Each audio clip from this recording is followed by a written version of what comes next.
This is Indie Attack with Woody. And Kelson.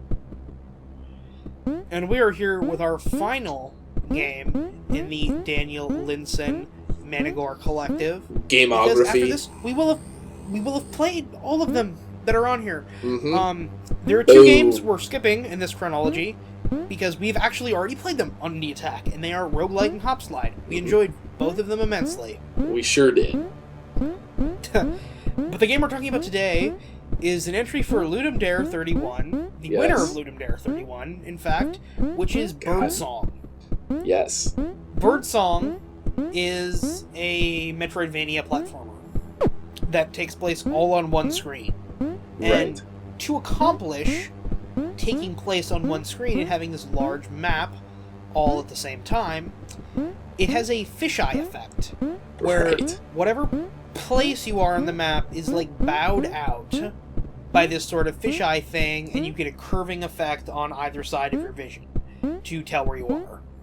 Yes. Now, this is again one of those things like, you know, this programming alchemy of, I am not really sure exactly what this game looks like, if this is just like one super high-res image, and we're just seeing tiny little parts of it as it scrolls by, or if there's some kind of weird pixel scaling thing. Right. But as far as I'm concerned, it's wizardry. Yeah, definitely. It's one where when I first started playing it, I just was like, wait, something's wrong. You know, I was like, this doesn't make sense, you know?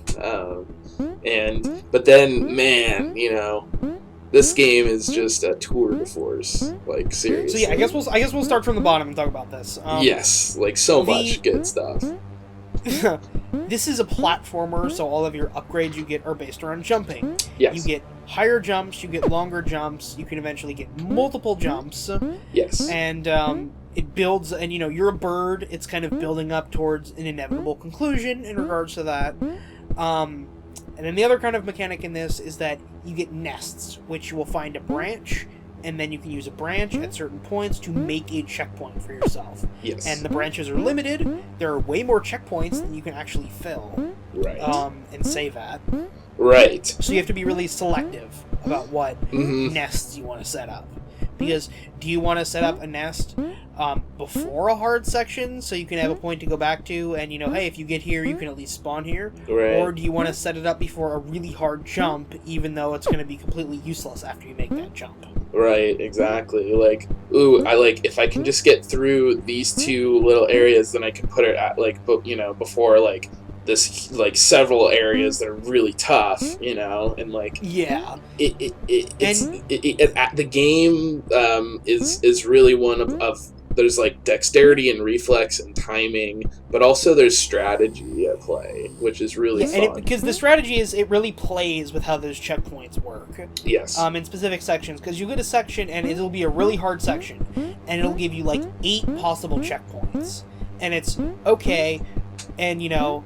It starts out easy and gets hard early on. So it's, do you want to have a checkpoint at the very start and have to repeat the whole thing again?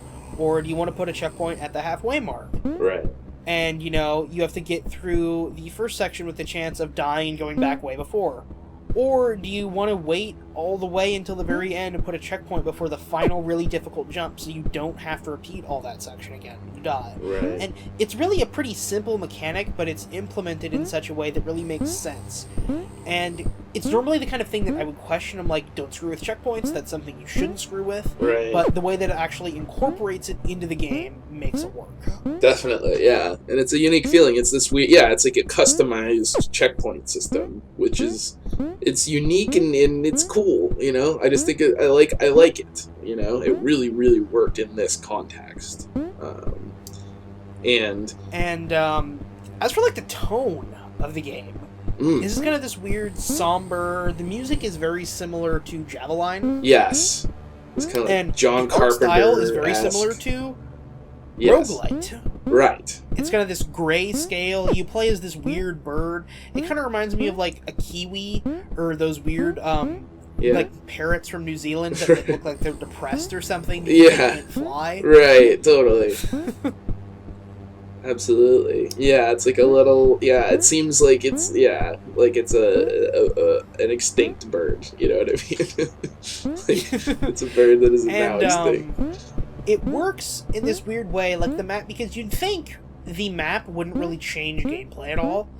And, it's kind of, you think, hey, maybe you put this map on one screen, it's kind of a weaselly way to get the game all in one screen. Because, hey, Right. it's, instead of having a game customized to work with one screen, it's just a giant game that's shrunk down. And, So it all fits. it's worth mentioning, like, saying that, fitting the whole map, like, this is a meticulously made map, Yes. Like, I don't know, just the visual style of the whole game is so good.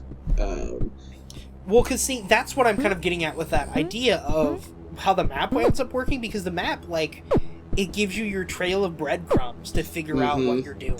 Yeah. Because you get a power and you'll kind of scan the outlying points of the map that you can sort of see, and you'll say, okay, where can I go now? Yes. And it lets you keep track of areas you've been, and I could see this being really frustrating if this was just a straight Metroidvania and you didn't have a map with you. Yeah, But yes.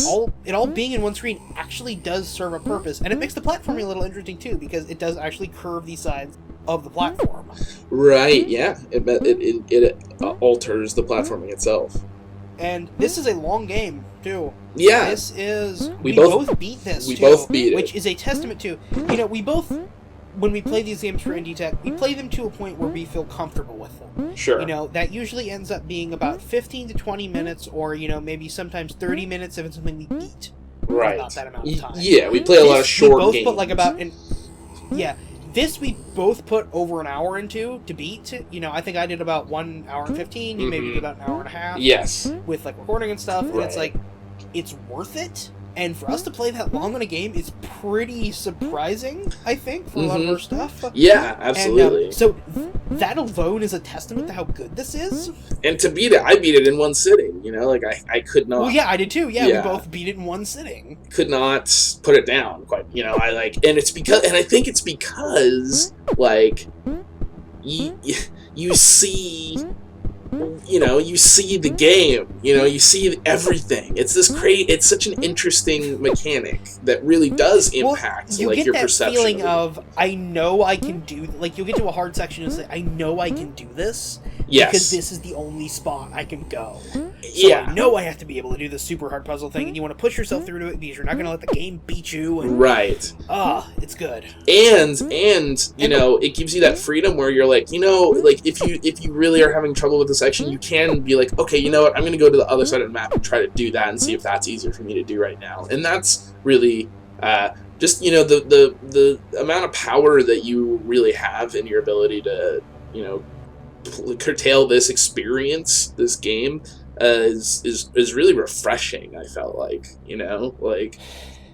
And then, while we won't get into specifics on the ending, there's some cool stuff towards the end of the game. You get a couple times. Yeah. You get a very good hop slide-esque moment towards the very end that we both really enjoyed. Right. It's just like, as and we don't have to, it won't spoil, but just in gaming, it's so interesting to think about when you have moments in a game that leave you kind of like breathless or just inspired, or that blow you away, or just that stick with you as super memorable. And this game, for me, had that. Like, it had that moment where it was just like sublime, like it was like, man, like I didn't see it coming, and it, it was such a pleasant surprise, and it was so clever, that I just I don't know.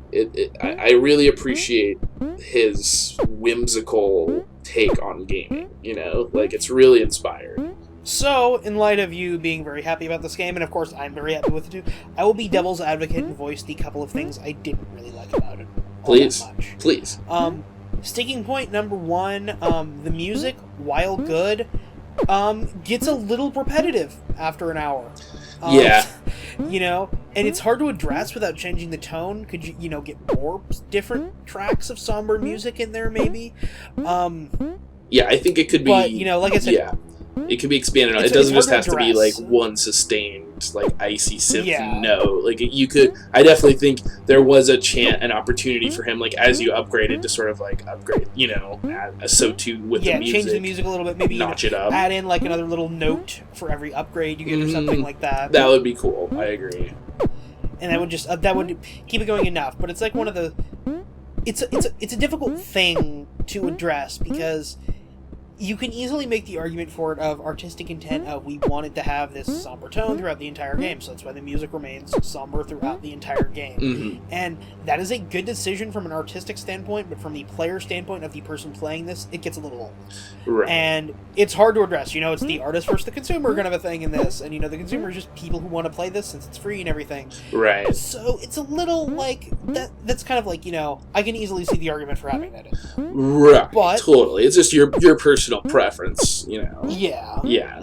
For And sure. Going beyond that, the other thing that I would not necessarily have minded in this game was some kind of teleport system or like a way to go back to the middle of the map. Just like just bounce to the middle. Yeah. Yeah. That could be. Yeah. For sure. Yeah, like a way to... Because there are sometimes you can get in situations where if you get screwed on your checkpoints, like, it's hard to make your way out of an area, which I can see the benefit of, and again, it's kind of like one of those things, I can see the argument of doing that, and it's a legitimate design choice. It makes you have to But be pretty if clever. there was some way to, like, yeah. just like a panic button of, okay, I can't do this puzzle, I need to go to the back. Just zaps them. Yeah, totally. To a neutral position. I think that's But reasonable. overall- Reasonable. Yeah, I mean, overall. This is absolutely fantastic. It's one of the, this isn't necessarily huge praise because I have played nothing this year so far that's Sure. been released this year. Right. Best game of 2015 that Yeah. I've played. Yeah, likewise, for sure. So Even far. though it didn't technically come out in 2015. I But know. Early contender in January. But for sure, Alright, so yeah, check it out.